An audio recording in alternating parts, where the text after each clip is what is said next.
Wellman TV. Bobby Aguilar. Kabanata 746 is to 746.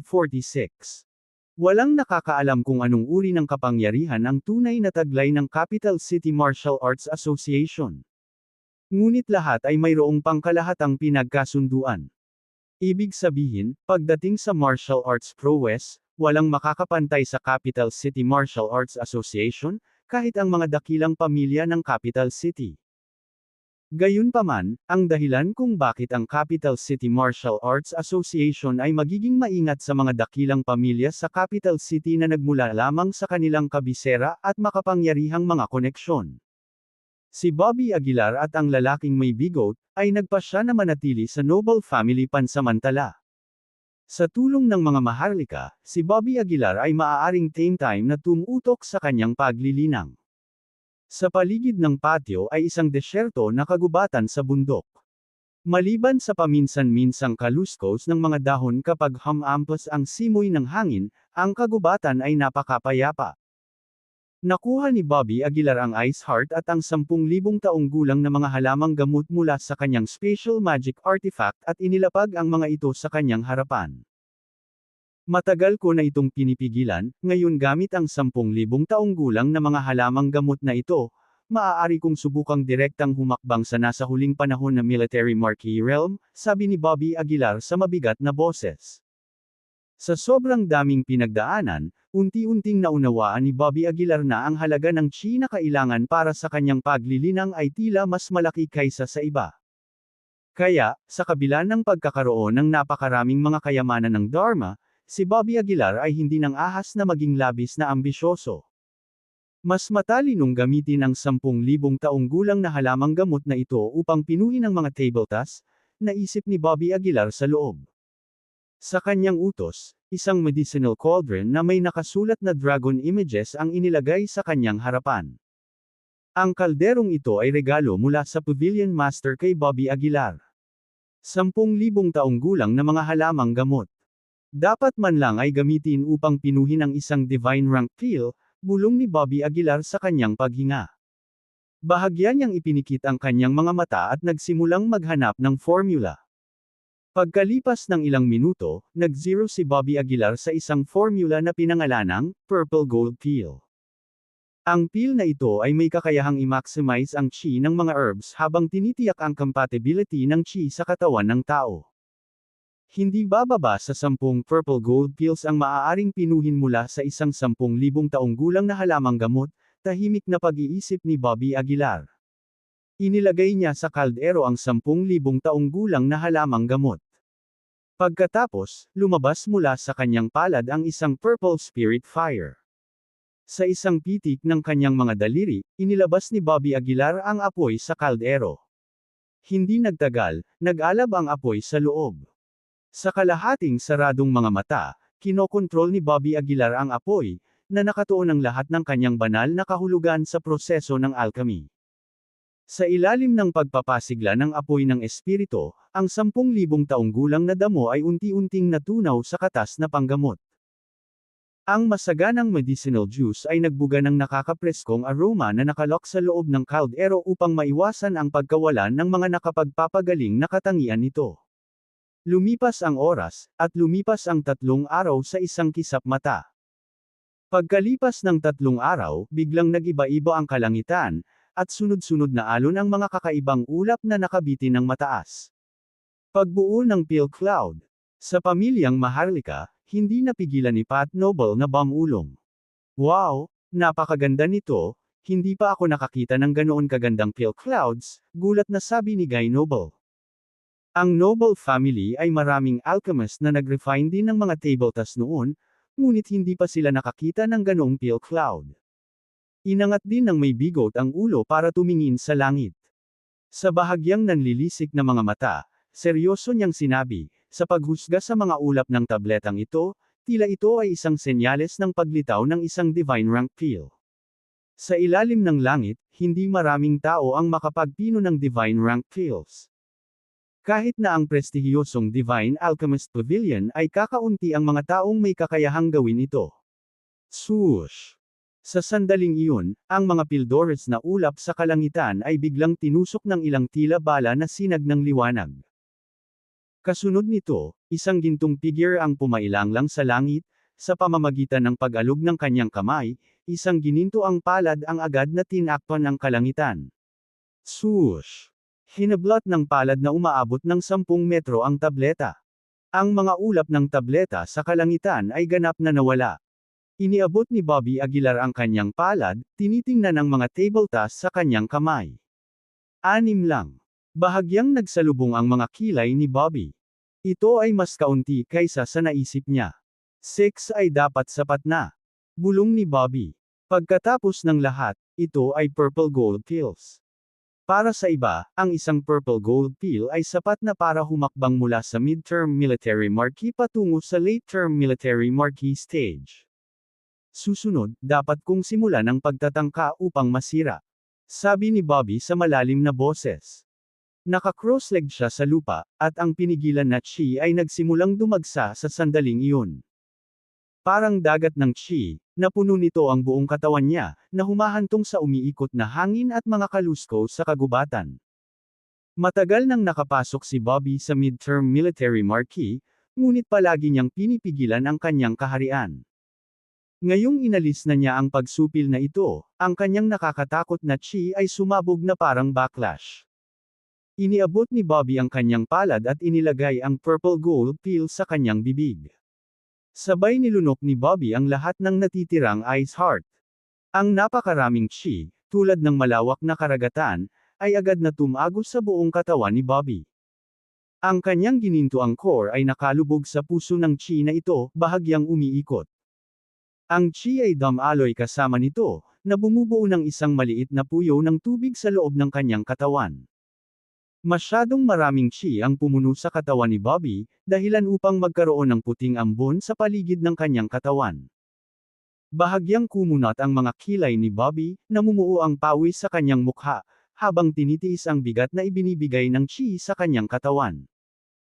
Ang paghakbang sa huling yugto ng military marquee sa isang pagkakataon ay hindi madaling gawa, ngunit para kay Bobby ngayon, ito ang pinakamabilis na bilis. Lumipas ang oras, sa isang kisap mata 1 linggo na ang lumipas. The Noble family, Guy Noble, ang lalaking may bigot, at iba pa ay hindi maiwasang mag-alala. 1 linggo na rin, bakit walang gumagalaw? Kumunat ang noo ni Guy Noble at nagtanong. Oo, wala ring palatandaan ng anumang pagbabago sa chi sa direksyon ni Bobby. Sabi ni Pat Noble sa malalim na boses. Sa puntong ito, tumingin si Guy Noble sa lalaking may bigot at nagtanong, hindi ka ba nagpunta para tingnan? Ang lalaking may bigot ay umiling, sinabi ni Bobby na ayaw niyang may lumapit sa kanyang pag-iisa, dahil sa takot na ma-accident siya. Pupunta ako at suriin. Tumayo si Claire Richardson at sinabing. Mabilis siyang pinigilan ng lalaking may bigot at umiling, hindi mangyayari iyon. Partikular na sinabi sa akin ni Bobby na bantayan ka, anuman ang mangyari. Bahagyang nagsalubong ang mga kilay ni Claire Richardson, ang mga magagandang mata ay nakatitig sa lalaking may bigot na may bahid ng lamig. Ang lalaking may bigot ay agad na nanginig at walang malay na umatras ng 2 hakbang. Sa kabila ng matagal nang nakasama ni Claire Richardson, ang lalaking may bigot ay nag-iingat pa rin sa kanya. Magpapadala ako ng isang tao para tingnan. Sa puntong ito, sinabi ni Guy Noble. Ang lalaking may bigot ay nagwagayway ng kanyang kamay, kalimutan mo na ito, pupunta ako. Habang sila ay nagtatalo, isang makinang na liwanag ang biglang sumabog mula sa malayong bundok. Binalot ng liwanag ang buong kagubatan, isang malakas na shockwave na tumatama sa lahat ng direksyon. Ang buong kagubatan ay tila nagdusa ng isang sakuna. Ang mga puno ay nabali, ang mga bundok ay gumuho, at ang mga hayop ay agad na naging tuyong buto. Anong nangyayari? Paano magkakaroon ng napakalakas na puwersa? Ang mga mukha ni Guy Noble at ng iba ay hindi maiwasang magbago ng kaunti. Maging ang mga kilay ni Pat Noble ay bahagyang kumunat. Bagamat ang lahat ng naruroon ay nasa kaharian ng military marquee, naramdaman pa rin nila ang matinding pang-aapi. Talaga bang nagmumula ang kapangyarihang ito kay Bobby? Gulat na bulalas ni Guy Noble. Sa kanyang tabi, ang lalaking may bigot ay same time na nagsabi, kahit sa ganoong kalayuan, may ganoong pakiramdam ng pang-aapi. Kung lalapit ang isa, baka madurog sila sa putik. Ito ba ang dahilan kung bakit ayaw ni Bobby na makalapit tayo? Kabanata 747, Kabanata 747, di ba sinabi ko sa'yong umalis na? Sa pagtitig sa eksenang ito, sabay-sabay na huminga ng malamig ang lahat. Wala silang ideya kung ano ang nangyari, ngunit napakalinaw nila na ang tagumpay ni Bobby Aguilar sa pagkakataong ito ay tiyak na hindi isang simpleng bagay. Sa kagubatan, ang katawan ni Bobby Aguilar ay sumabog na may mga pagsabog ng liwanag. Ang liwanag na ito ay minsan nakasisilaw, minsan pinipigilan, mukhang isang magandang landscape painting.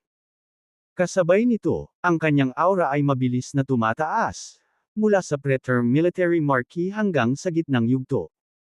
Ika-5 layer, ika-6 na layer, ika-7 layer. Papalapit ng papalapit sa late-term military marquee. Sunod-sunod na pinalamanan ni Bobby Aguilar ang purple gold pills sa kanyang bibig. Sa isang kisap mata, 2 na lang ang natitira sa 6 na purple gold pills. Sa sandaling ito, isang buhok na lang ang layo ni Bobby Aguilar mula sa pag-abot sa late-term military marquee. Sa sandaling iyon, isang figure ang biglang lumitaw sa kagubatan na ito. Ang figurang ito ay may kaakit-akit na katawan, puno ng kagandahan, at naglalabas ng mapang-akit na hangin sa bawat paggalaw. Ito ay walang iba kundi ang babaeng mula sa Ice Palace na sinubukang agawin ang maskara noong nakaraan. Sabi ko hindi kita bibitawan. Bahagyang pinaikit ng babae ang kanyang mga mata. Nakatitig kay Bobby Aguilar na nakaupo doon, isang bakas ng pagpatay na layunin ang sumilay sa kanyang mga mata. Siyempre, naramdaman ni Bobby Aguilar, na nasa pag-iisa, ang hindi pangkaraniwang aura na ito. Hindi niya maiwasang sumimangot ng bahagya, pero hindi naman siya nagpakita ng labis na gulat. Nagtago sa dilim ang babae at hindi nagmamadaling kumilos, tila naghihintay ng pagkakataon. Ganoon din ang ginawa ni Bobby Aguilar, hindi man lang pinansin ang babae. Ang mahalagang sandali ng paglusob ay isa na talagang hindi maaabala. Lumipas ang oras, at sa isang kisap mata, gabi na. Muling sumabog ang aura ni Bobby, at ang lahat ng chi ay nagtipon sa kanyang dantian, nakasentro sa paligid ng golden core, at dahan-daang hinihigop. Ngayon na ang oras. Bahagyang pinaikit ng babae ang kanyang mga mata, at pagkatapos, sa isang iglap, humakbang siya patungo kay Bobby Aguilar. Bobby, nagkita ulit tayo. May haplos ng natural na alindog ang boses ng babae. Ang alindog na ito ay medyo katulad ng kay Evelyn Norton, ngunit tila may dagdag itong seductiveness kumpara kay Evelyn. Bahagyang ipinikit ni Bobby ang kanyang mga mata at hindi nag-react sa babae. Naisip mo na ba ang mga kahihinatnan ng paghadlang sa mga gawain ng aking Ice Palace? Nakangiting sabi ng babae na hindi masyadong ngiti. Si Bobby, hindi pa rin siya pinapansin, nakaupong naka-cross-legged na parang wala. Lumakad ang babae sa harapan ni Bobby at iniabot ang malajade na kamay, dahan-daang inilagay sa dibdib ni Bobby. Speaking of it, ang katawan mo ay talagang puno ng tukso. Ang pagpatay sa iyo ng ganito, talagang nahihirapan akong bitawan. Sabi ng babae sa nakakalokong boses. Naku, pero ang dami mong sinira sa akin at pinatay mo ang mga tao natin sa Ice Palace. Kaya ko lang tiisin ang sakit at patayin ka. Bahagyang napabuntong hininga ang babae, may bahid ng panghihinayang ang tono nito. Sa sandaling iyon, sa wakas ay nagsalita si Bobby, na naka-cross-legged. Sinulyapan niya ang babae at walang pakialam na sinabi, kung ayaw mong mamatay, mas mabuting lumayo ka sa akin. Oh! Nang marinig ang kanyang mga sinabi, isang kislap ng pagkagulat ang sumilay sa mga mata ng babae. Her eyes curved into crescents, and she cooed, "Little brother, you're still threatening me at this point. Napakasakit ng puso ng kapatid mo." Ang boses ng babae ay tila makakaapekto sa banal na pakiramdam ng isang tao, na nagtataglay ng isang malakas na nakakaakit na kapangyarihan. Kung ang divine sense ng isang tao ay hindi sapat na malakas, sila ay agad na makulam. Ngunit para kay Bobby, wala itong silbi. Mabuti pang umalis ka na. Ayokong patayin ka ng ganun-ganun lang. Walang pakialam na sabi ni Bobby. Humajijek ang babae, natatakot ako. Hindi na makapaghintay si ate kung paano mo ako papatayin. Habang nagsasalita, nakakurbo ang mga kamay ng babae, ang maladaliri niyang sibuyas ay nakatutok sa dibdib ni Bobby. Nang malapit nang dumampi ang kanyang mga daliri sa dibdib ni Bobby, isang gintong liwanag ang sumabog mula sa kanyang katawan. Ang ginintoang liwanag na ito ay napakalakas, nakasentro sa paligid ni Bobby, mabilis na nagwawalis sa paligid. Biglang nagbago ang mukha ng babae, at nang siya ay outrest na, ang puwersa ay dumaan na sa kanya. Ang kanyang maselang katawan ay agad na pinalipad. Isang bibig ng dugo ang bumulwak mula sa kanyang bibig. Nagbago ang mukha ng babae, at habang pinupunasan niya ang dugo sa gilid ng kanyang bibig, napabulalas siya, paano ito posible? Habang pinagmamasdan ng gintong liwanag sa katawan ni Bobby na unti-unting naglaho, lalong pumangit ang mukha ng babae. Bumangon siya sa lupa at malamig na sinabi, mukhang hindi na kita kayang hayaang mabuhay pa. Kailangan kitang patayin sa lalong madaling panahon. Habang nagsasalita siya, sinisingil na naman ng babae si Bobby Aguilar. Boss! Sa sandaling ito, isang kakaibang kapangyarihan ang biglang lumabas sa katawan ni Bobby Aguilar. Ang kapangyarihang ito ay kumalat sa paligid, na lumilikha ng kakaibang kapaligiran. Ang mga nakapaligid na puno ay nagsimulang malanta sa napakabilis na bilis. Ang puwersa ng buhay ng lahat ng nabubuhay na nilalang ay inilabas at nagsama-sama patungo kay Bobby Aguilar. Anong nangyayari? Namutla ang mukha ng babae. Malinaw niyang naramdaman na ang chi sa loob ng kanyang katawan ay hindi sinasadyang naglalaho. At ang chi na naubos ay naabsorb ni Bobby Aguilar. Bakit, paano nangyari ito? Sinubukan ng babae ang kanyang makakaya upang labanan ang pagkawala ng kanyang chi, ngunit kahit anong pilit niya, hindi niya ito mapigilan.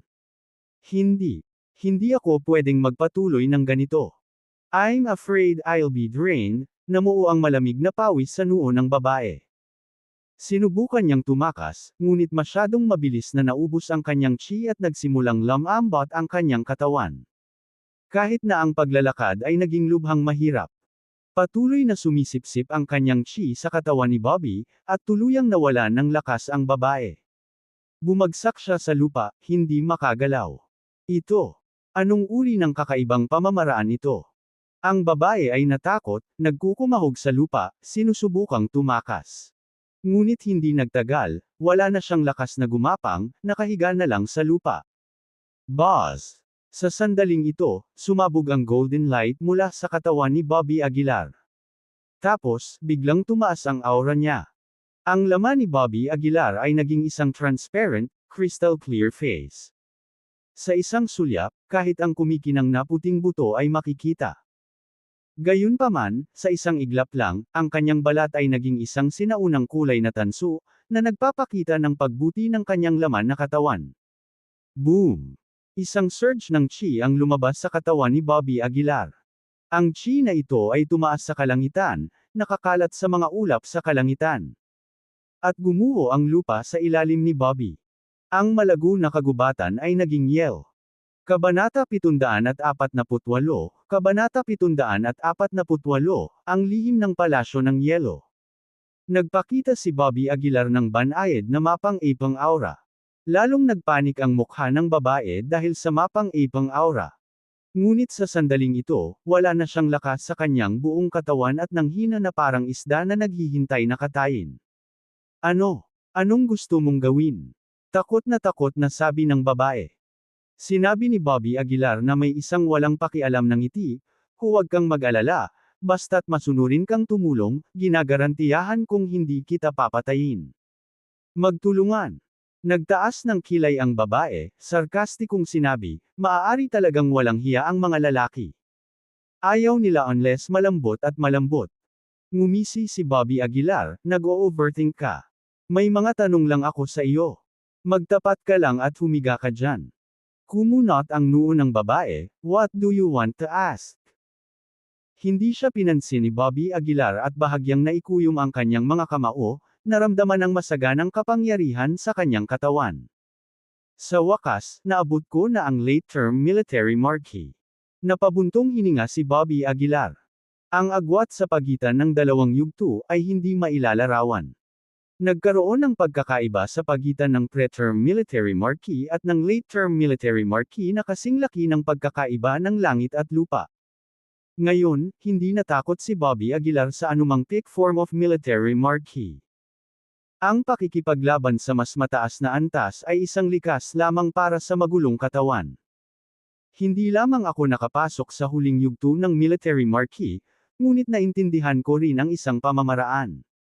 Bulong ni Bobby Aguilar. Teknik. Anong teknik? Tanong ng babae na nakakunot ang noo.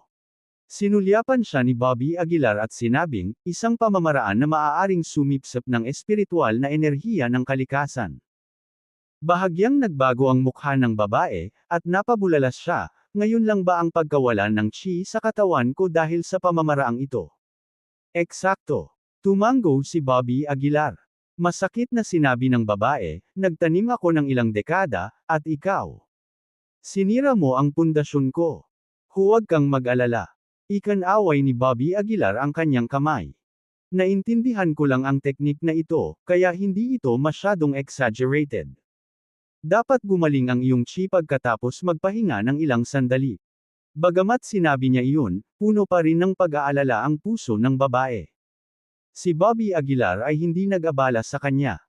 Hinaplos niya ang kanyang baba, bumubulong, ano ang dapat kong tawag sa pamamaraang ito?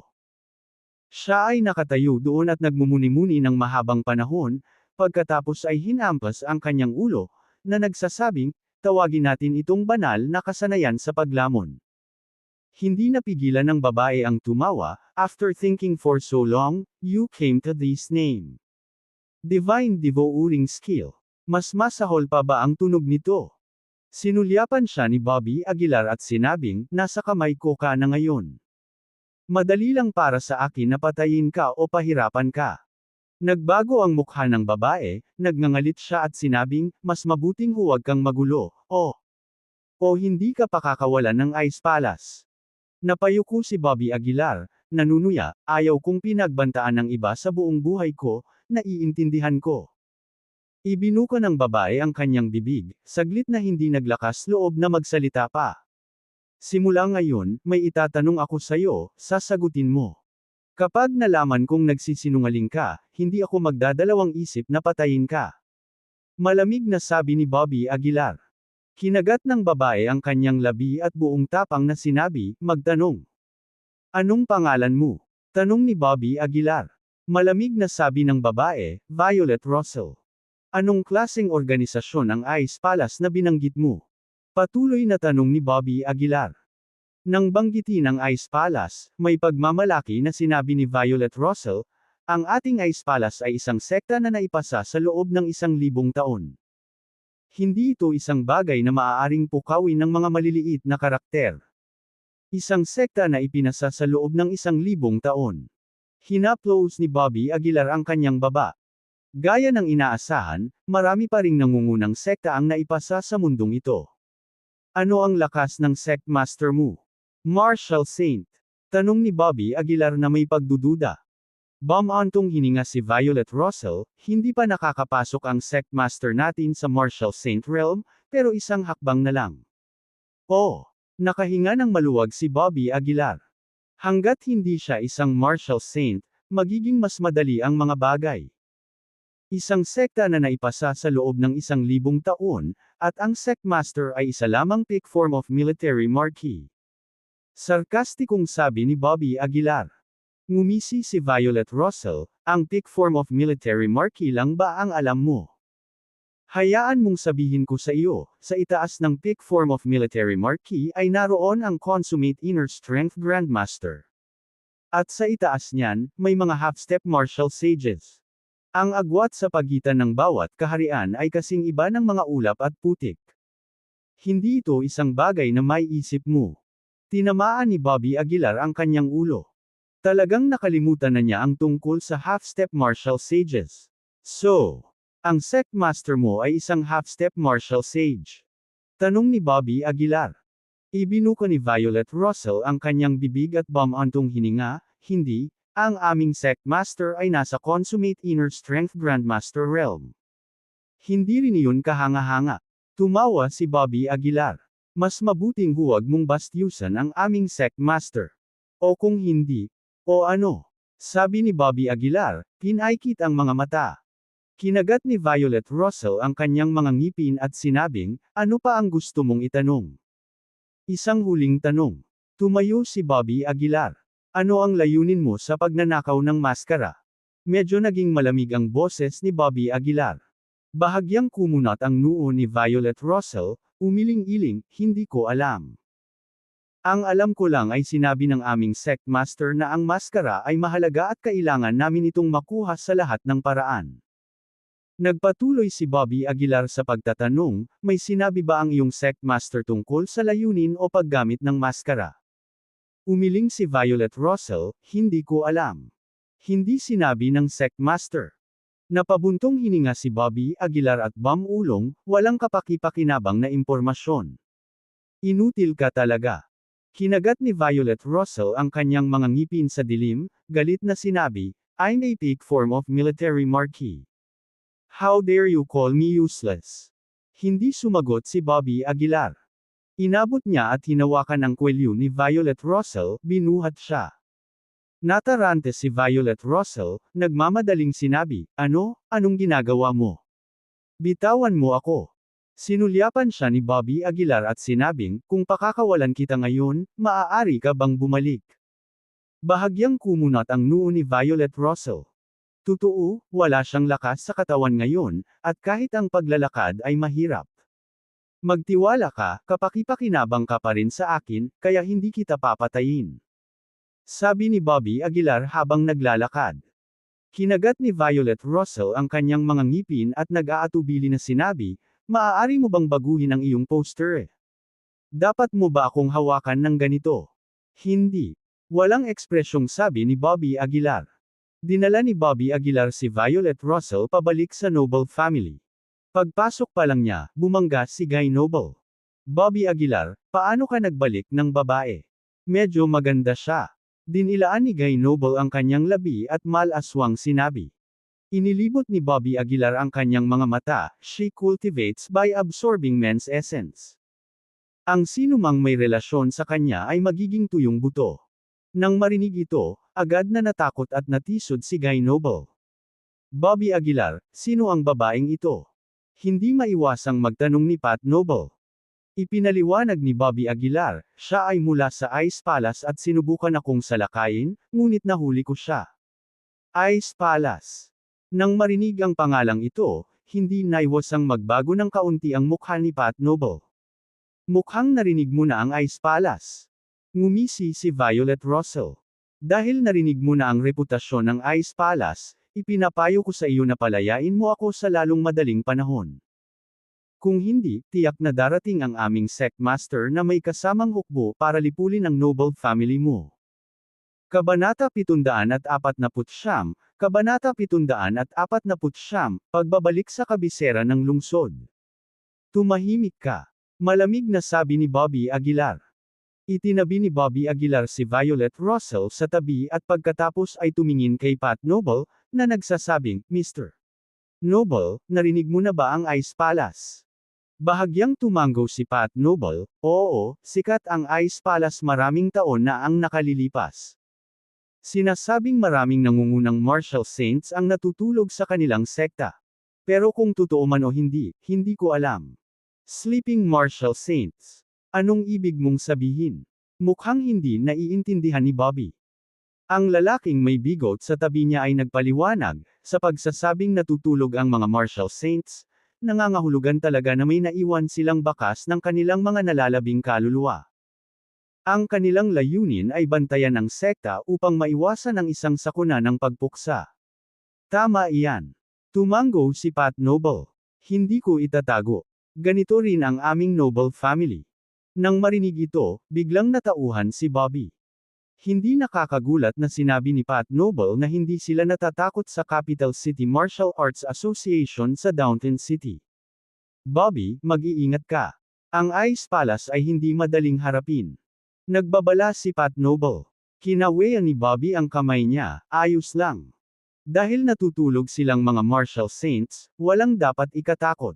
Bukod sa, inaasahan ko na magpadala sila ng mas maraming tao. Mahinang sabi ni Bobby. Para kay Bobby, ang paglamon ng mga ginintuang core ay ang pinakamabilis na paraan ng paglinang.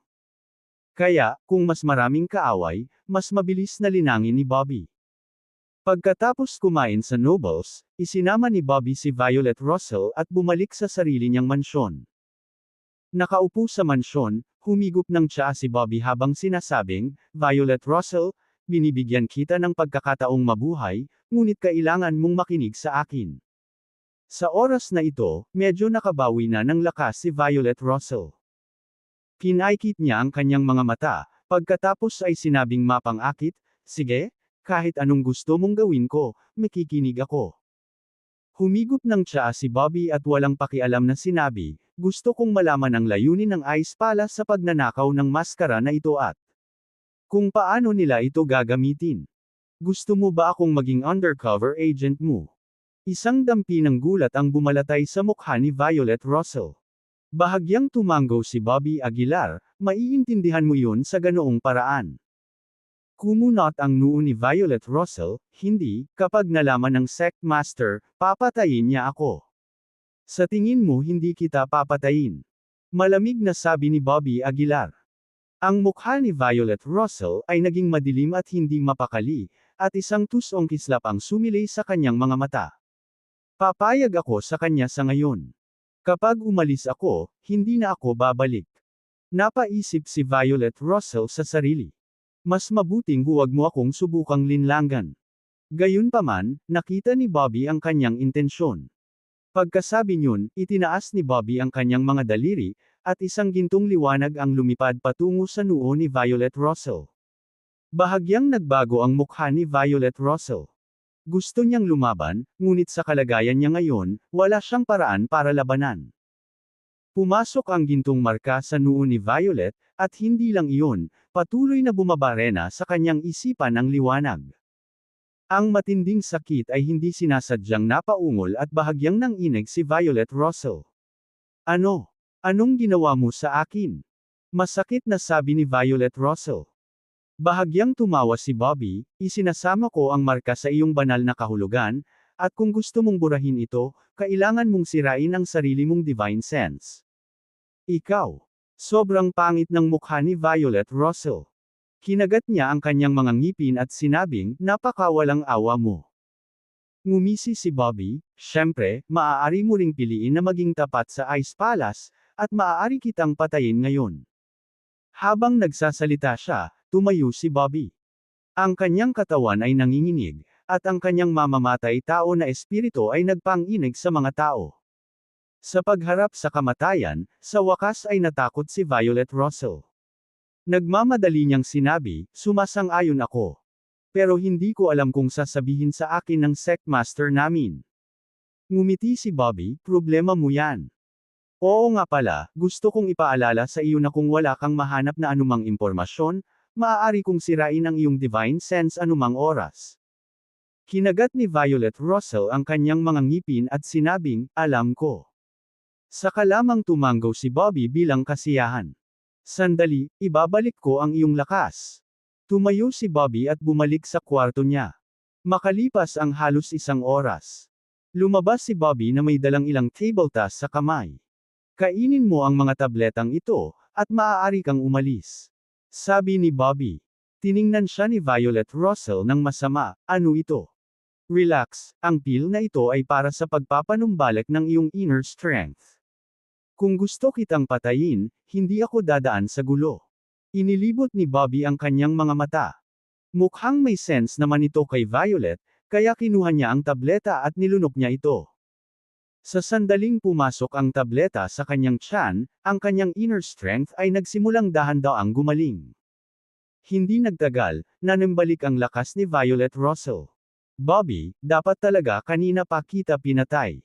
Sinama ng tingin ni Violet Russell si Bobby, nagngangalit ang mga ngipin sa galit.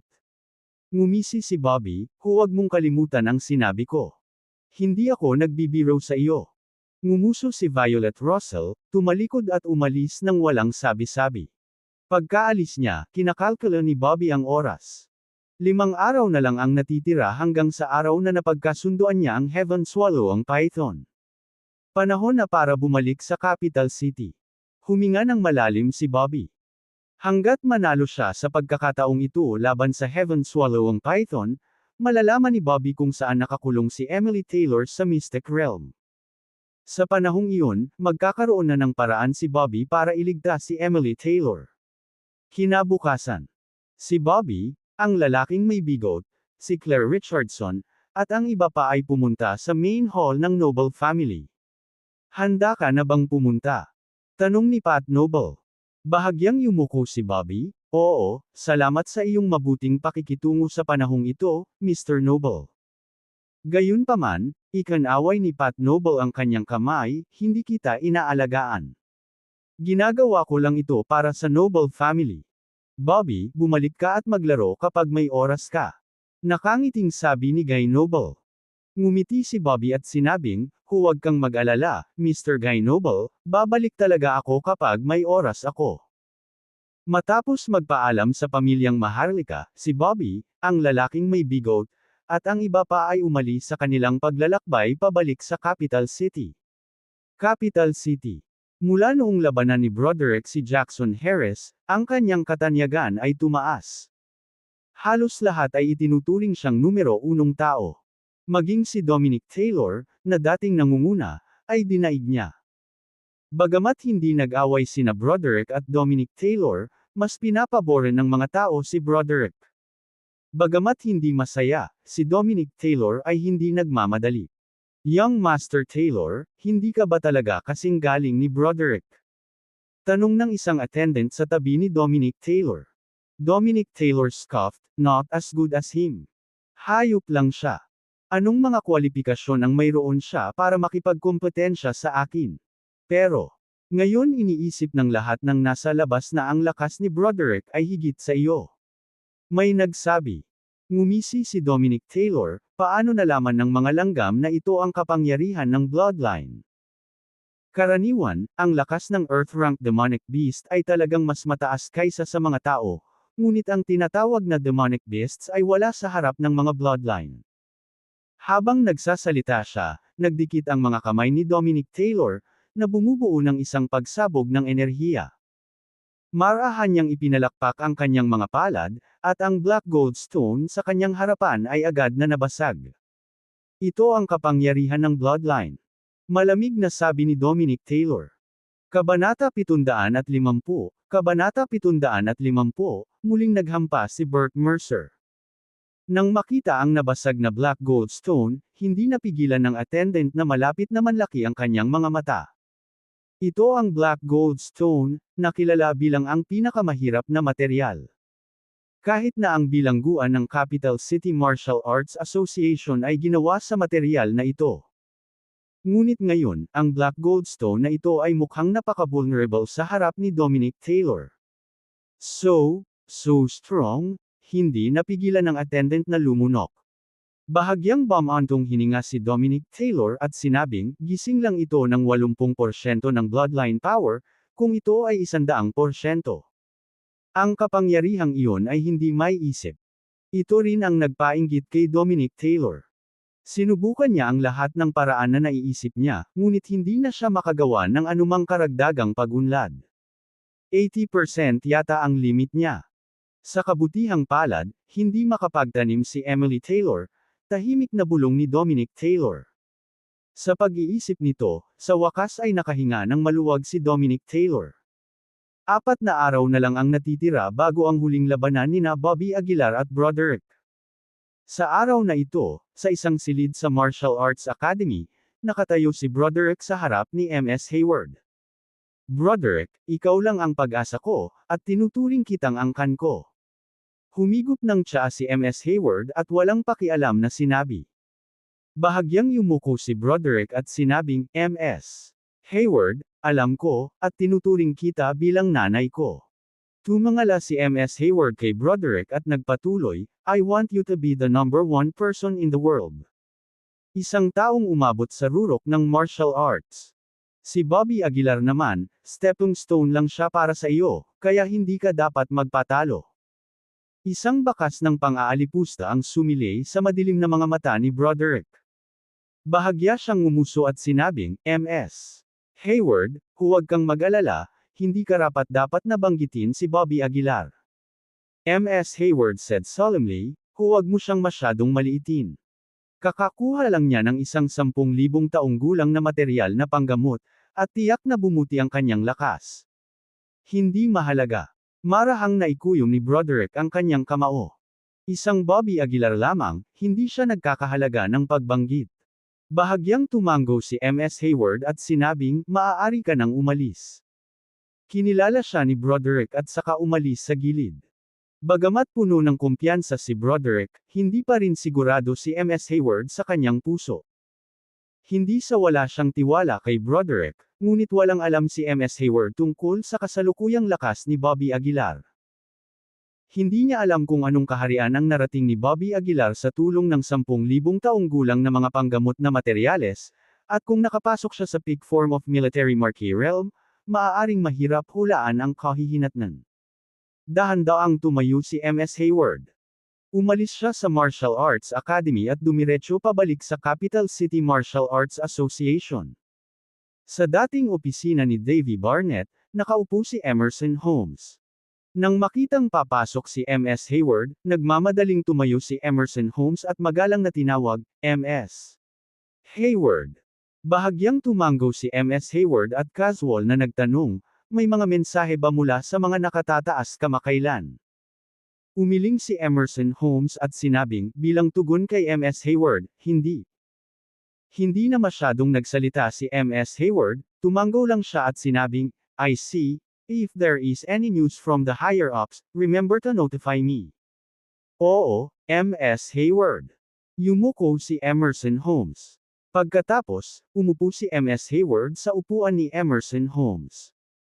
Nagbuhos siya ng isang tasa ng tsaa, bahagyang ipinikit ang kanyang mga mata, na parang may hinihintay. Makalipas ang halos kalahating oras. Isang lalaki ang pumasok mula sa pinto. Ang lalaking ito ay maikli, may snow white eyebrows, at kakaibang hawk-hook nose. Ang taong ito ay walang iba kundi si Burt Mercer. MS Hayward. Lumapit si Burt Mercer at binati si MS Hayward. Bahagyang tumango si MS Hayward, sinenyasan siyang maupo. Tumawa si Burt Mercer at sinabing, MS Hayward, kung may kailangan ka, sabihin mo lang sa akin. Tinitigan ni MS Hayward si Burt Mercer sa harap niya at malamig na sinabi, gusto kong pumatay ka ng tao. Mabilis na sumagot si Burt Mercer, ang kailangan mo lang gawin ay sabihin sa akin ang kanilang pangalan. Si MS Hayward ay malamig na naglabas ng dalawang salita, Bobby Aguilar. Nang marinig ito, natawa si Burt Mercer. Huling beses na nakatakas siya sa balat ng kanyang mga ngipin, huwag mag-alala. Sa pagkakataong ito ay tiyak na kukunin ko ang kanyang buhay, sabi ni Burt Mercer na may mahinang ngiti. Kinaweyan ni MS Hayward ang kanyang kamay at sinabing, hindi, hayaan siyang buhay. Natigilan si Burt Mercer at medyo nakakagulat na nagtanong, pabayaan mo siyang buhay. Bakit? Huwag kang magtanong ng hindi mo dapat itanong. Napakunot noo si MS Hayward. Medyo nahihiya si Burt Mercer ngunit tumango pa rin at sumang-ayon, naiintindihan ko. Pagkasabi nun ay tumalikod na siya at umalis. Hindi sinabi ni MS Hayward kay Burt Mercer ang tungkol sa kasalukuyang lakas ni Bobby Aguilar. Ang dahilan kung bakit niya pinadala si Burt Mercer upang patayin si Bobby ay upang siyasatin ang tunay na lakas ni Bobby. Siyempre, kung mapilayan ni Burt Mercer si Bobby Aguilar sa daan, mas mabuti pa iyon. Samantala, si Bobby Aguilar, ang lalaking may bigot, si Claire Richardson, at iba pa ay nakarating na sa Capital City. Claire, pagkarating natin sa Capital City, dapat mong tandaan na huwag ipaalam sa sinuman ang tungkol sa maskara, maintindihan mo. Nagbabala si Bobby Aguilar. Tumango si Claire at sinabing, naiintindihan ko. Dahil alam ng Ice Palace ang pagkakaroon ng maskara, dapat malaman din ito ng Capital City Martial Arts Association. Kung si Claire ay nahulog sa kanilang mga kamay, ang mga kahihinatnan ay hindi maiisip. Habang papalalim na ang gabi, nakahanap si Bobby Aguilar ng matutuluyan pansamantala. Sayang, ang hinaing ng lalaking may bigot habang binibilang ang oras sa kanyang mga daliri. Sa wakas ay nagkaroon kami ng pagkakataong makapasok sa Mystic Realm, ngunit sa huli ay napalampas namin ito. Inilibot ni Bobby Aguilar ang kanyang mga mata at sinabing, kung makakahanap ka ng paraan para makapasok sa Mystic Realm na walang may-ari, ipinapangako kung bibigyan kita ng isa pang Mystic Realm. Bumulong ang lalaking may bigot, sa tingin mo ba madaling makapasok sa isang Mystic Realm na walang may-ari? Sa palagay ko ang Capital City Martial Arts Association lamang ang nakakaalam ng pamamaraan. Oo. Hindi napigilan ni Bobby Aguilar na mapabuntong hininga. Maging ang pamana na iniwan ng kanyang ama ay walang anumang talaan nito, na sapat na upang ipakita ang kahirapan ng pamamaraang ito. Sa palagay ko ang paraan upang makapasok sa Mystic Realm na walang may-ari ay sinaliksik mismo ng Capital City Martial Arts Association, sabi ni Bobby Aguilar. Medyo nagulat ang lalaking may bigot, ikaw at ako ay nasa parehong wavelength. Sa paglipas ng mga taon, naglakbay ako sa Hilaga at Timog at nagbasa ng hindi mabilang na mga sinaunang teksto, ngunit hindi pa ako nakakita ng anumang mga tala tungkol sa walang may-ari na Mystic Realm. Tumango si Bobby Aguilar at sinabing, ang walang may-ari na Mystic Realm ay malamang na naiwan ng mga sinaunang tao at naging walang may-ari sa paglipas ng kasaysayan. Ibig sabihin, bago iyon, walang may-ari na Mystic Realm na umiiral. Ang lahat ng Mystic Realms ay ipinasa mula sa henerasyon hanggang sa henerasyon, kaya hindi na kailangan ng anumang paraan ng pag-unlock. Oo. Bahagyang tumango ang lalaking may bigot. Ang Capital City Martial Arts Association ay may isang master na nakabasag ng pamamaraan. Nanatiling tahimik si Bobby Aguilar. Ang pamamaraang ito ng pag-unlock ng walang may-ari na Mystic Realms ay dapat na may kasamang special spells. Ngunit ang mga special spells ay hindi isang bagay na maaaring makasali ang isang military marquee. Kung magkakaroon ako ng pagkakataon, kailangan kong tingnan ang Scripture Pavilion ng Capital City Martial Arts Association. Napaisip si Bobby Aguilar sa sarili. Napakaraming sekreto ng Scripture Pavilion, at bukod sa mga teknik, mayroon ding kasaysayan ng pag-unlad ng martial arts. Gusto ni Bobby Aguilar na tingnan ang bloodline ni Emily Taylor, ang sarili niyang ama, at ang mga kaugnay na ginawa ng babaeng nakamaskara. Habang nag-uusap ang dalawa, biglang nagring ang phone ni Bobby Aguilar. Nang kunin ang telepono at makita ang papasok na tawag, nalaman niyang galing ito kay Emerson Holmes. Sabi niya sa telepono, Bobby, pinadala ni MS Hayward si Bert Mercer para patayin ka, bilisan mo at tumakbo.